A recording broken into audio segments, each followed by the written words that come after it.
110 Psalm.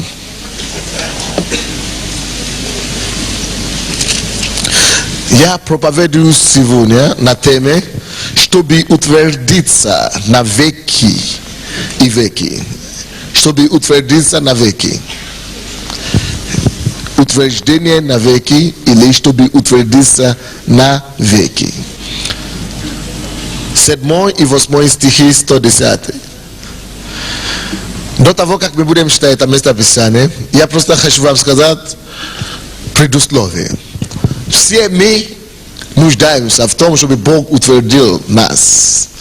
Очень много трагедий происходит с людьми только по причине того, что они не утвердились Богом. Вы видите семьи, которые вроде бы были счастливыми в начале их пути. Они знакомились, счастливы такие, со цветами ходят, встречают друг друга. Все думают, это будет хорошая семья, счастливая семья. И проходит 2 года, и эта семья, которой все завидовали, вдруг распадается. Брак прекращается. Развод.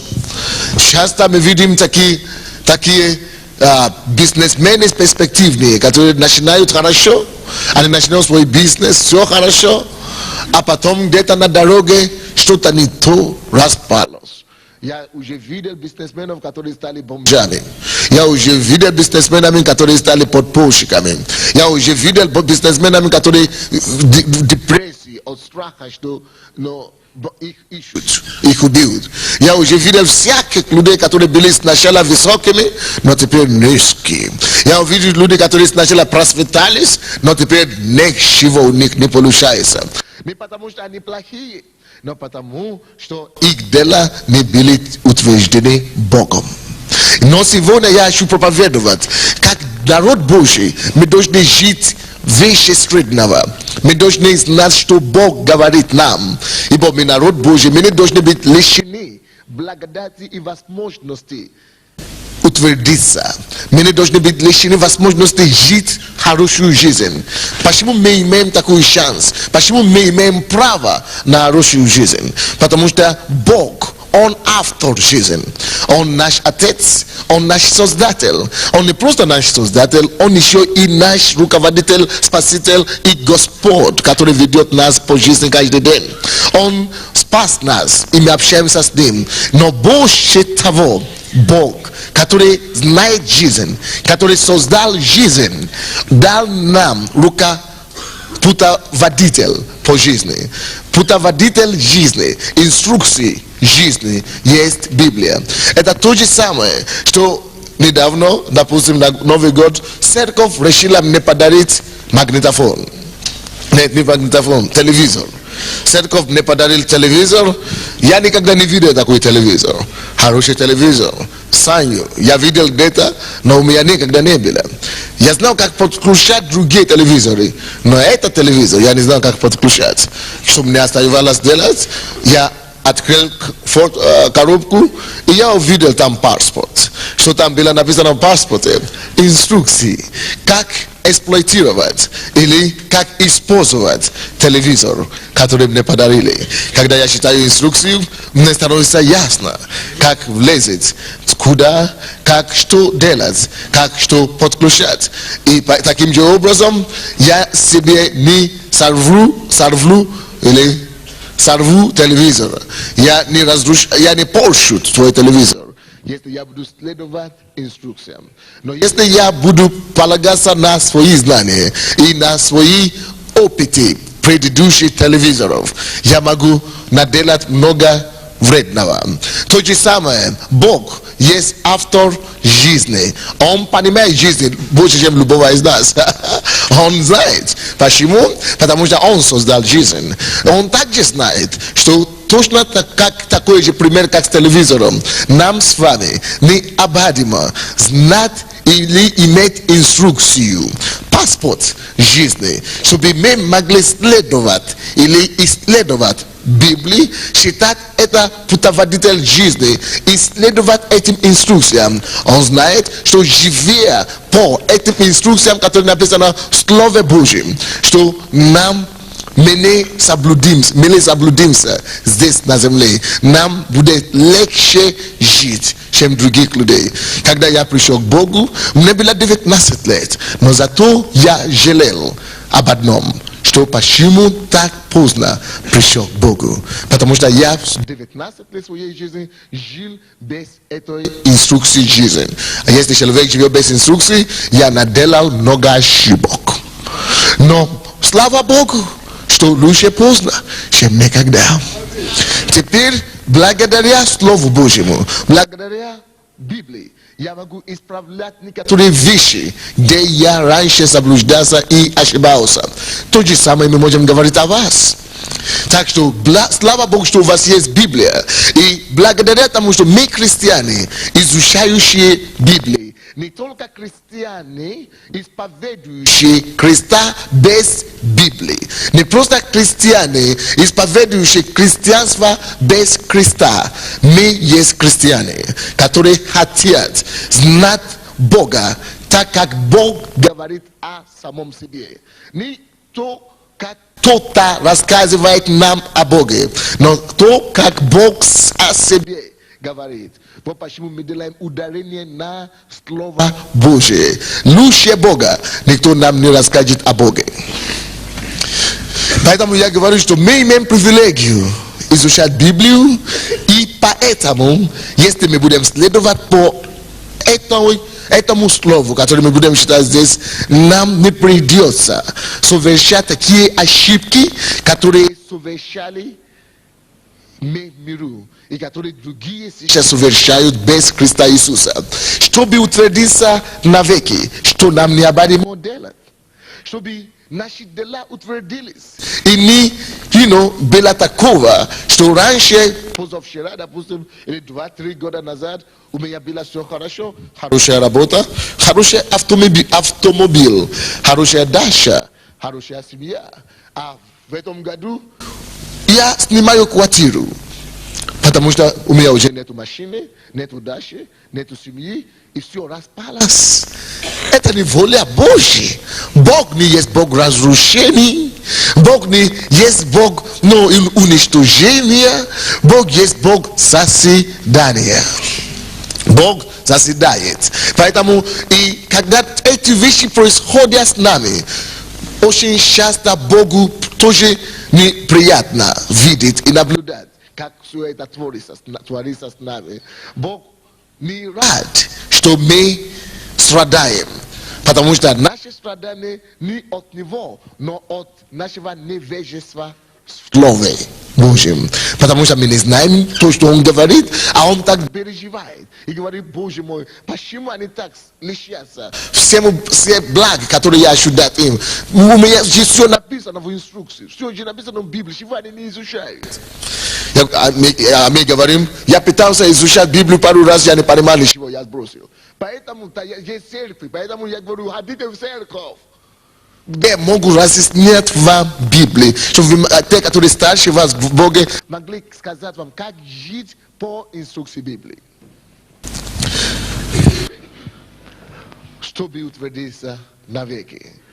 Вы заметили когда-нибудь, что то, что человек делает, рано или поздно либо портится, либо умрет, либо уничтожится, либо закончится. Все, что мы делаем своими руками, как имеет конец, придет ему к концу, рано или поздно. Допустим, есть лампа, хорошая лампа, горит, но иногда темнее, бывает темнее, чем сейчас на сцене. Почему? Потому что бывает то, что сгорает эта лампа, тогда бывает темнее. Потому что человек сделал это. Но почему вы не задумывались когда-нибудь о солнце? Вы думаете, что когда-то Бог призвал к нам и звонил, говорил: извините, у меня авария здесь случилась. И Бог: какая авария? Ну, как это, спортила солнце. Вышла из строя. Я еще такое не слышал. Может быть, вы, конечно, слышали. Солнце не выходит из строя. Почему? Потому что это творение Бога. Я еще не слышал, что где-то katastrofa slušilo здесь на небе. Što slušilo zbog обвалилась на другой планет Луна. Луна обвалилась, нам некуда ходить, теперь все темно. Он не говорит, что извините, не выходите пару дней, потому что мне надо ремонтировать Луну.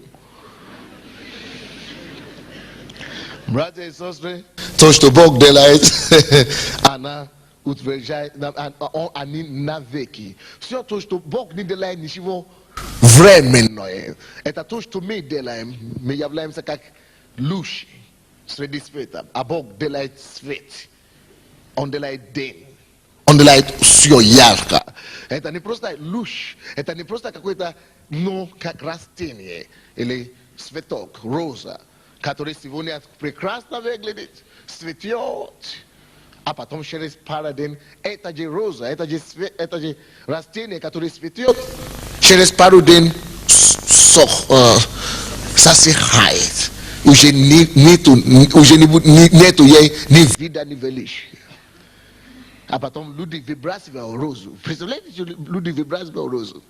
Когда женщины начинают выбрасывать розу, знаете, что-то серьезно случилось с этой розой. Обычно женщины схватывают за розы.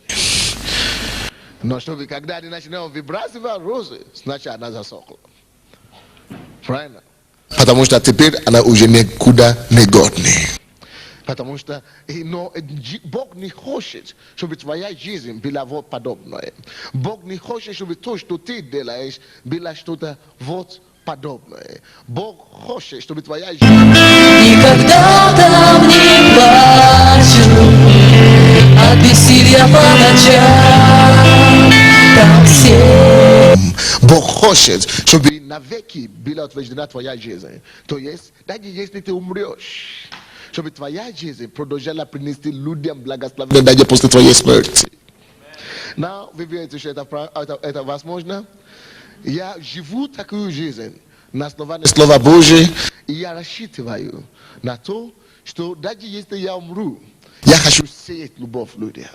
Я хочу так сеять себя в людях, что когда меня не будет 100 лет спустя, эта семья будет продолжать принести плоды.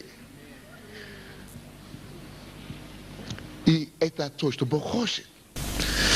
Если ты создаешь семью, Бог не хочет, чтобы ты нарожал детей, которые принесут только тебе горе, и ты тебя убьют. Бог хочет, чтобы твоя семья и брак стал благословением и счастьем для тебя. Как вы думаете? Вы думаете, Бог создал брак, и чтобы мы рождали детей, чтобы потом мы умерли от инфаркта? От наших детей? Нет, Бог создает семью, чтобы наоборот прибавить к нашему счастью, чтобы прибавить к нашей радости. Но счастье, увы, не так происходит. Не потому что Бог плохой, но может быть из-за того, что мы что-то не понимали в Божьем Слове или в жизни. Мы не понимали в жизни, потому что мы не были знакомы с Словом. Но когда мы будем быть знакомы со Словом Божьим, тогда мы можем знать, как себя вести в жизни, чтобы не были некоторые подобные явления, которые у нас имеют место сейчас. Аминь. Давайте прочтем это местописание. 7 и 8 стихи. Говоря о Боге. Дела рук Его истина и суд. Все заповеди Его верны, тверды на веки и веки, основаны на истине и правде. Но я объясню вам это местописание. Речь идет о делах рук Господа Бога. Библия говорит нам, что дела рук Его истина и суд. И все заповеди Его верны, Бог говорит нам. На 8 стих. Извините, Дух Святой меня прибывает. У кого-то опухоль в теле. Положите руку и примите ваше освобождение. Господь хочет удалить опухоли. Именем Иисуса. Да будет так, Господь. 8 стих. Тверди дела рук Его и заповеди Его. Библия говорит, tvrde na veki I veki, asnovane na istine I pravate ili pravde. Na rich idiot adela ruk Boga. Biblia говорит нам, что они тверды, почему? 8 стих. Почему дела руки Бога утверждены и тверды на веки и веки? Почему луна тверда на веки и веки? Почему солнце не падает и не прекращает функционировать? На профилактику Бог не уходит.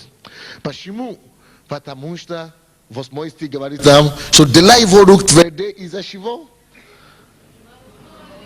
Потому что его дела, все дела, которые Бог делает, основаны на истине и правде. Или правоте. Правота и правда, здесь почти то же самое. То есть, все то, что Бог делает, Он делает в правде и в истине. Братья и сестры, правда и истина, если на них основано все то, что Бог делает, служат тут фундаментом для всего творения Божьего. То есть Бог имеет фундамент во все то, что Он делает. Какой фундамент? Как Он выглядит? Истина и правда. Или правота. Now, чтобы нам было более понятно, кто из вас знает, для того, чтобы построить здание, любое здание нуждается в фундаменте. Кто-нибудь в курсе? Любое здание, необходимо, чтобы она стоила, необходимо, чтобы она была построена под фундаментом. Now, фундамент, ведь в курсе, решает многого относительно будущего или будущего любого строения. Вы думаете, это правда? Фундамент играет немаловажную роль. Now, вы в курсе, что когда здание или дом построен на твердое основание, выдерживает ветра, выдерживает даже землетрясение. Но, напротив же, когда здание основано на слабом советской технике, не советской, иногда тоже советский тоже бывает такие, но ничего. Когда здание основано на слабом основании или на песке, даже эрозия, или как называется, эрозия может убрать такое здание. Тем более шторм, тем более ветер. То есть, если дом построен на слабое основание, на песке, а такое здание не выдержит испытание времени. Now, мы в курсе, мы это знаем. Никакое слабое здание на слабом основании не выдержит испытание времени в точке зрения, когда будет землетрясение, шторм и так далее. Рухнет. Но то здание, которое основано на камне, на твердое основание, выдержит. Аминь. То есть это все нам известно, правда? Now, то же самое происходит в духовном мире. Мы говорим о том, что точно таким же образом, как есть фундамент для физических строений, которые мы строим, точно таким же образом, хочешь, не хочешь, или ты знаешь об этом, или не знаешь об этом, все, что ты делаешь в жизни, в духовном мире, имеет какой-то фундамент. Допустим, это может быть фундамент лжи, обмана, эгоизма, или же это может быть фундамент правды и истины. То, что Бог говорит нам, что все то, что Он делает, Он останавливает на правде и истине. То есть фундамент для всех дел Божьих. Тоже есть фундамент для него, для них. Это правда и истина. Поэтому они выдерживают испытания времени. Поэтому они не рушатся. Допустим, если семья, в основном семью, если молодые люди женились по взаиморасчету, как бывает иногда, только потому что я хочу что-то от него брать или от нее взять. Без правильной мотивации. То есть на основании лжи и обмана и выгода личного, выгода эгоизма. То поэтому часто бывает так, что рано или поздно такая семья терпит сокрушение. Вы слушаете меня? То есть потому что основание не так. И братья и сестры, это не важно. Это либо в церкви, либо это в миру. Если на основании лжи, даже если такая семья устоит, не распадется, да, то дети и плод, который оттуда выйдет, будет ужасный.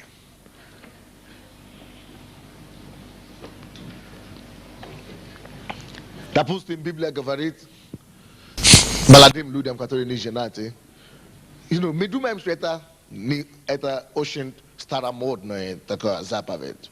Как это так? Это не современная заповедь.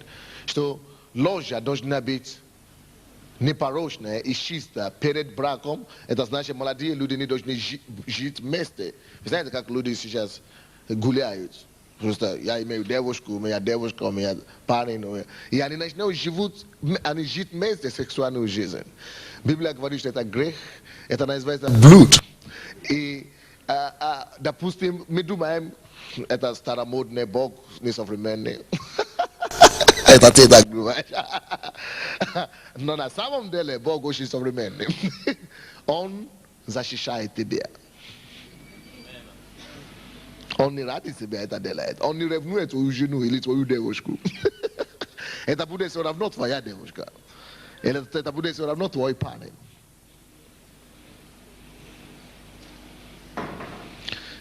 Но если на основании такой неправды будет построена такая семья, будет большое испытание. И такая семья может не выдержать. Или может производить плод не то, не те.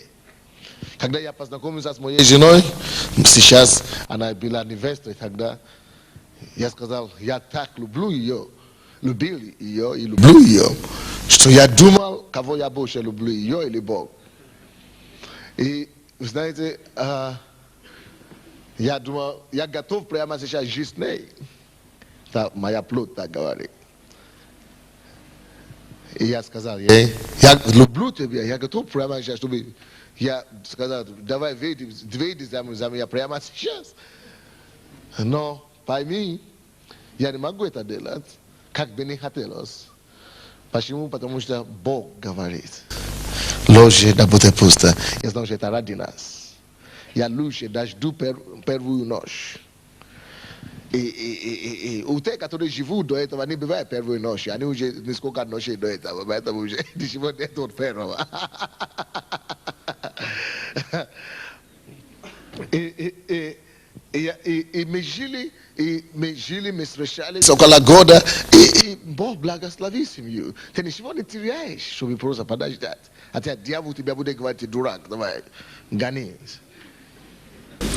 Но истина Божья во слово верна всякое время. Или люди, которые женаты или замужем, и имеют 2-3 девушки еще, чтобы просто... Они говорят, кто это? Ну, просто мои любовники. Это тоже неправильно. Это называется прелюбодеяние. Это может портить твою семью. Такие вещи не доживаются долго. И такая семья долго не выдержит испытание времени. Поймите, что любая семья, либо христианина,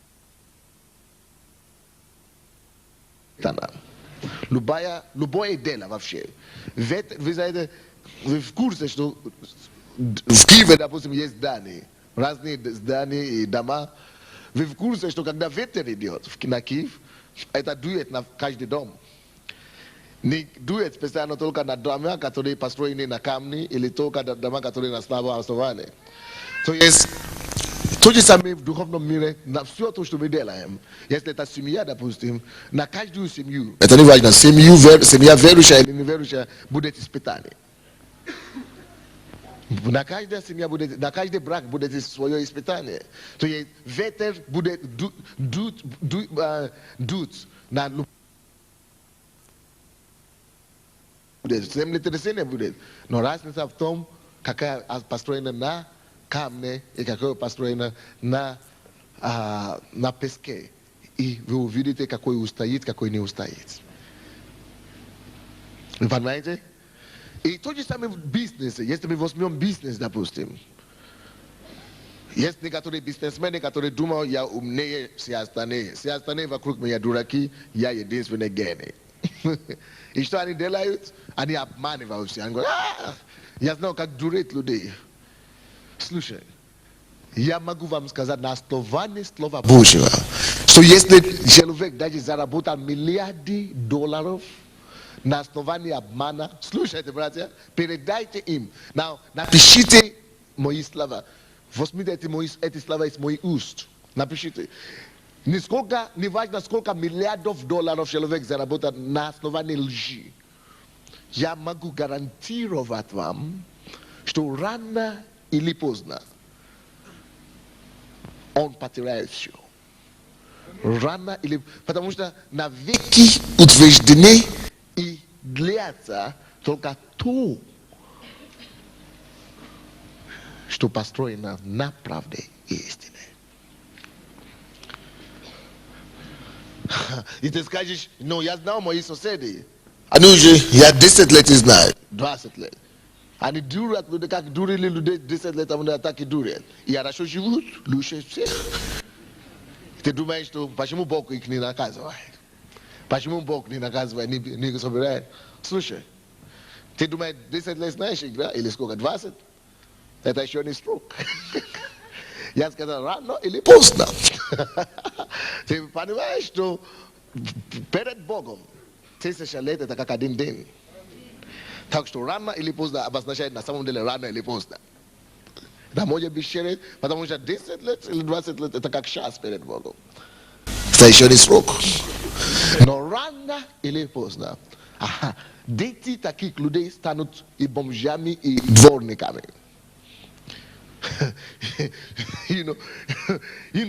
Я могу вам приложить статистики. На странице, на десятки страниц. Люди, которые в 18 веке, их дети, их предки были кем-то. Большими дворянами и богатыми людьми. Чем занимаются их детьми сейчас? Алкоголики одни. Которые зарабатывали на обмана, на уничтожение других людей. Хочешь, не хочешь. Многие из них, они держат детей инвалиды, уродливые дома. Жены из них, которые из них психушка. So, wow, не стоит. Не стоит. Строить что-нибудь на основании лжи, обмана или уничтожения другой судьбы и другой жизни. Не стоит. Слишком дорого стоит. Слишком дорого стоит. Не строй свою жизнь на уничтожение другого человека. Не построй свою жизнь на уничтожение другой судьбы. Не попробуй это делать. Лучше ничего не иметь, но иметь праведное сердце. Чем иметь горе богатств, которые незаконно, неправедно заработано. Не стоит at all, Не пробуй, оно слишком дорого. Ты не можешь себе это позволить. Ты не можешь себе это позволить. Потому что Бог тебя найдет все равно. Ты не можешь обыграть Бога. Но это духовные законы. Ты не можешь обойтись или обыграть Бога. Он поймет тебя. Он поймает тебя. Рано или поздно. Слушай. Библия говорит нам, что лучше праведник с кусками, как сухими хлебом, или как написано. А? Лучше кусок сухого хлеба, чем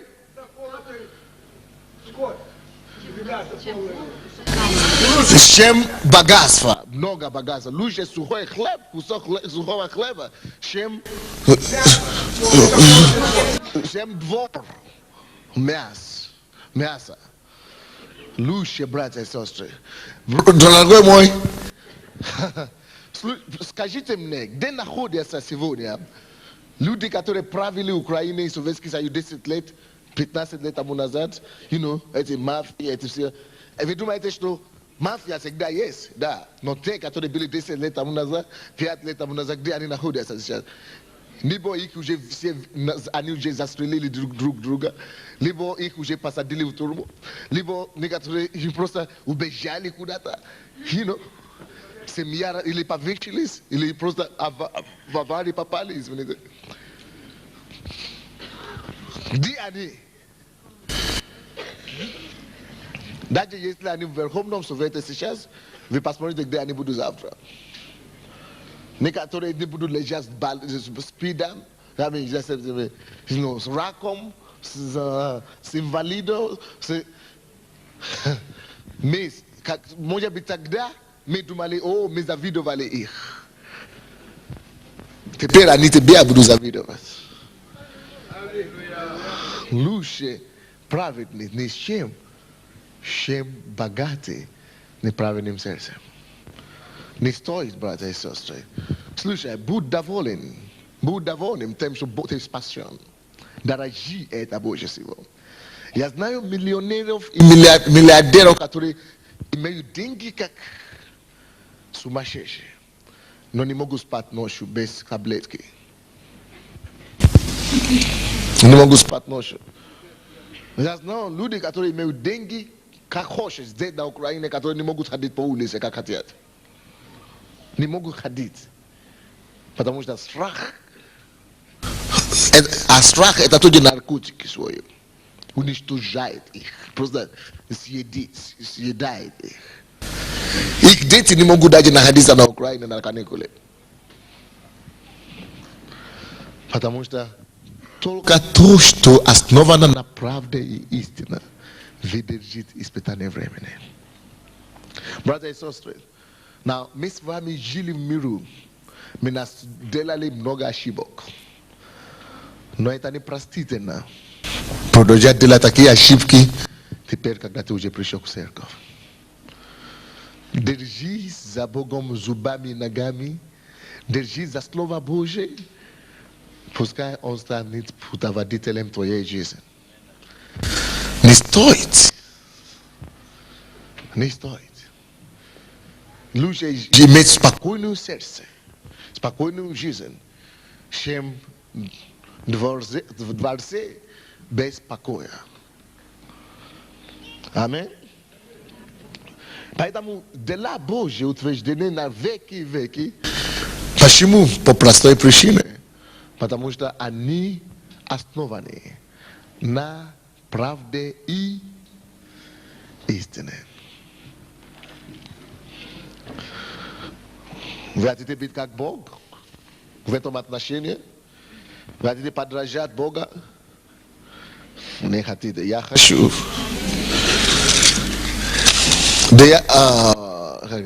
Второзаконие. Откройте Второзаконие 32.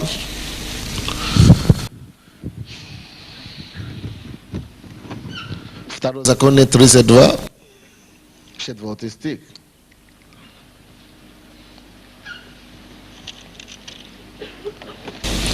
Второзаконие 32:4. Написано: Он твердыня. То есть Бог, есть твердыня совершенный дела Его. И все пути Его праведны. Бог верен, и нет неправды в Нем. Он праведен и истинен.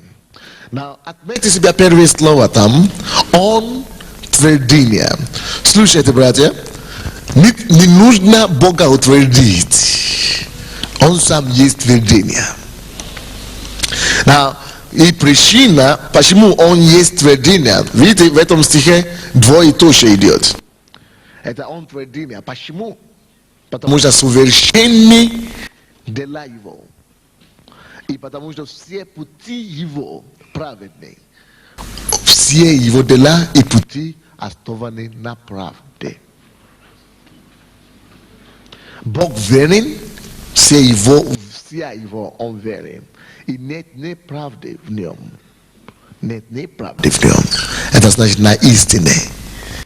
Он праведен и истинен. На правде и истина он все его отношения ведет.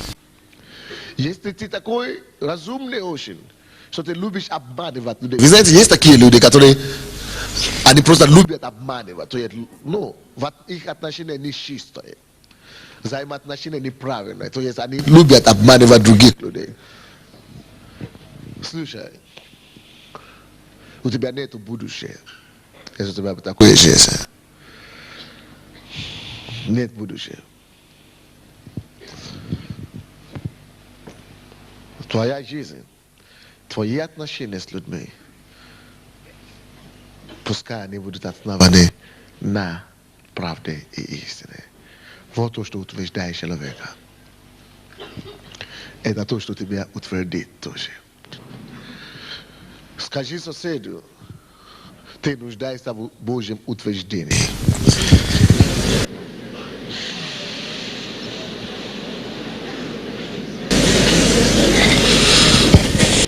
Откройте притчи. Притчи 12:19. Притчи 12:19. Притчи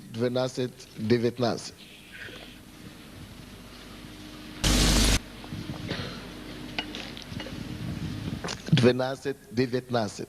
Ты стих, 12 глава.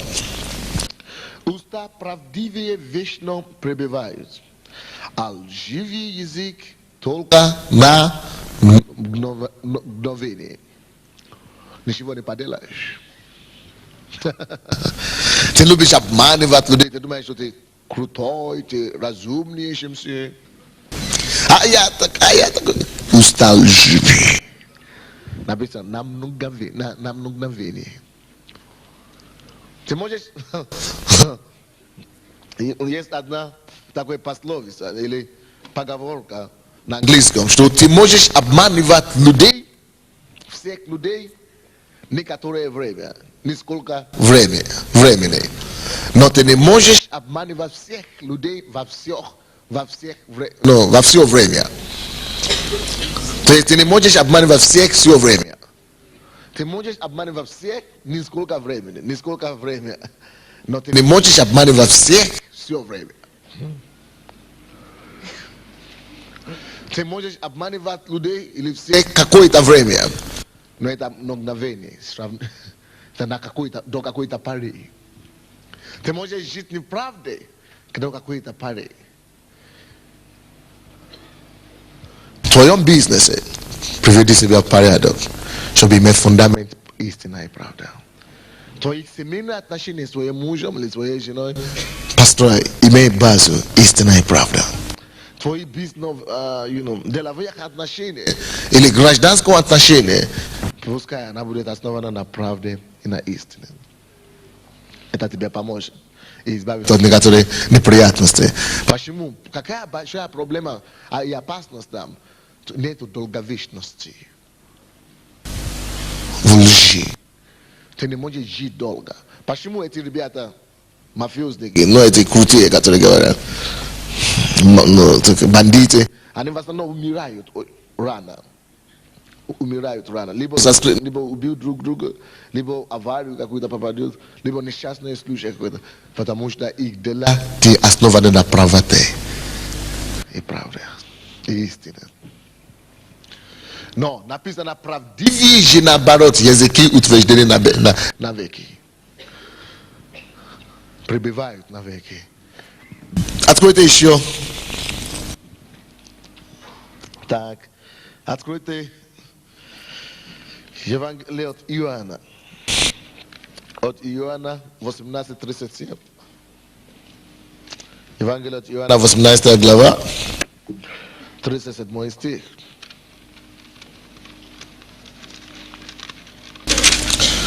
38 стих.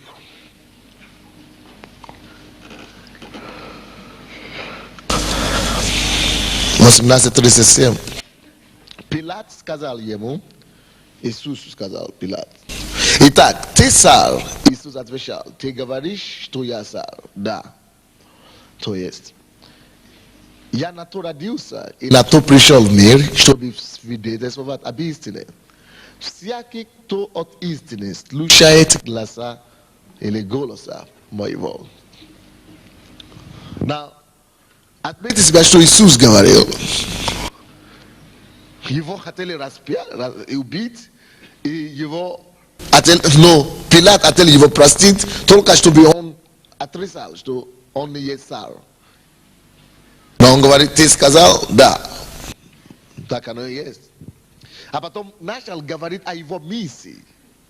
Он говорит: для того и пришел я на землю, чтобы засвидетельствовать об истине.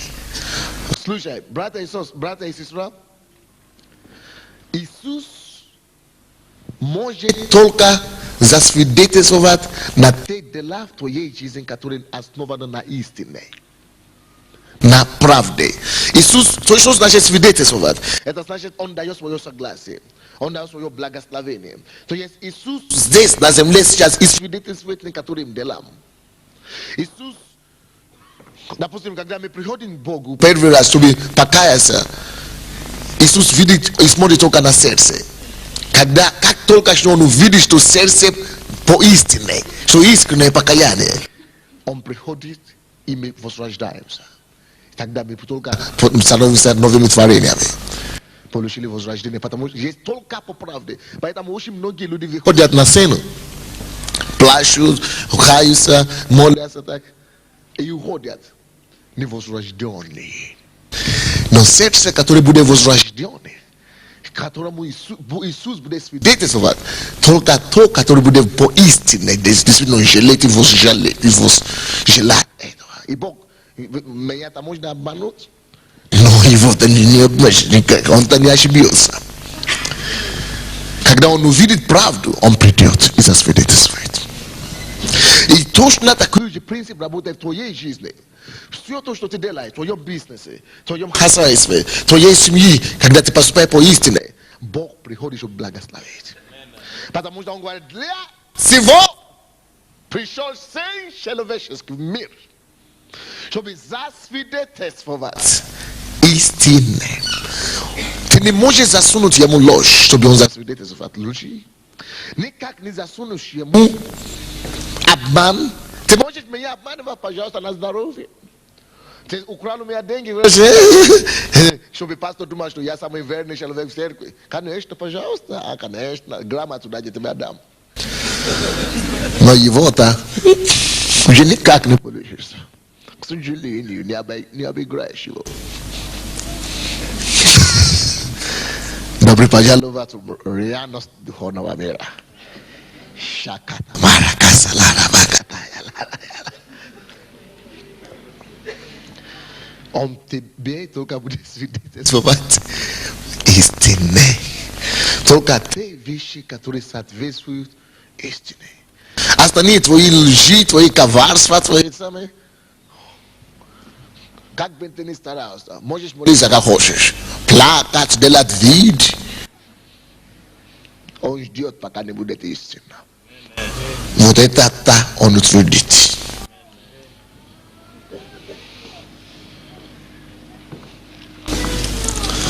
Да, конечно, я знаю, я в курсе, что многие люди делают много вещей через обман, и не получается. Но пока до времени. Но если ты ищешь вещи, которые будут длиться надолго, утвердиться навеки, копайся в их фундамент, ты увидишь там истина и правда. Потому что Иисус пришел на землю, чтобы свидетельствовать только о правде. Правда притягивает Иисуса как магнит. Who is this?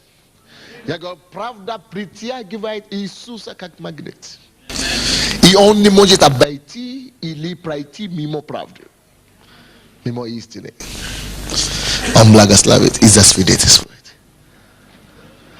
Now, есть некоторые люди, которые не христиане или не ходят в церковь, но они живут по истине.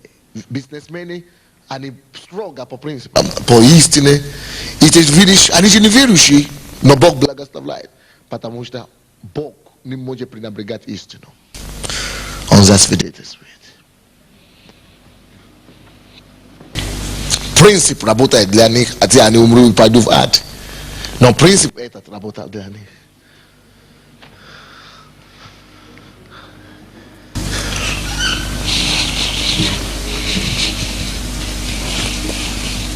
Братья, невыгодно нам оставаться во лжи. Невыгодно нам жить в неправде и обмане. Невыгодно нам построить свою жизнь и судьбу на то, что проходит и пройдет очень быстро. Лучше потерпеть, даже страдать или лишить времени удовольствия, но зато потом иметь вечное исполнение и утверждение по правде Божьей. Притчи 19:5. Я не буду считать, это только подтверждает то, что я сказал. Но давайте откроем Римлянам 3:13. Римлянам 3:13.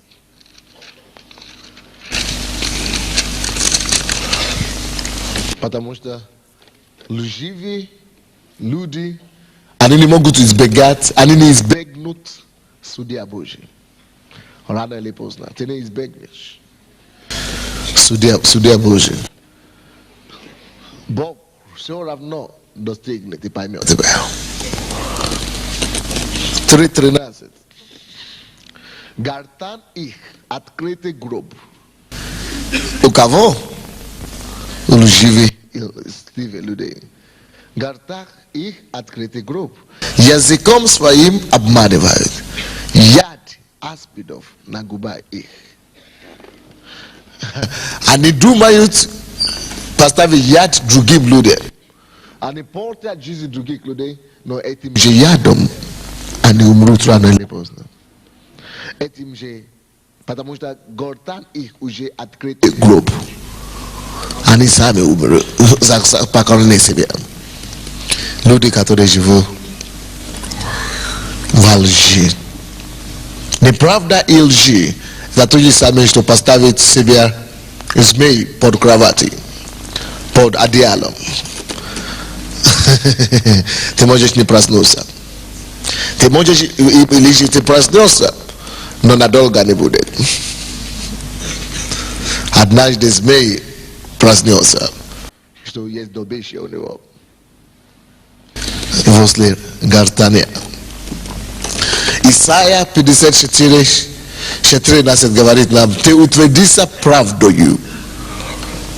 Дорогая сестра, дорогой брат, что тебя утвердит? Скажите, правда. Только правда утверждает человека. Правда утвердит вас. Неправда не утверждает, это несчастье людям. Помните Ноа, помните Авраама, помните Лота. Авраама и Лота. Авраам утвердился, Лот потерял все, даже свою собственную жену. И детей в результате.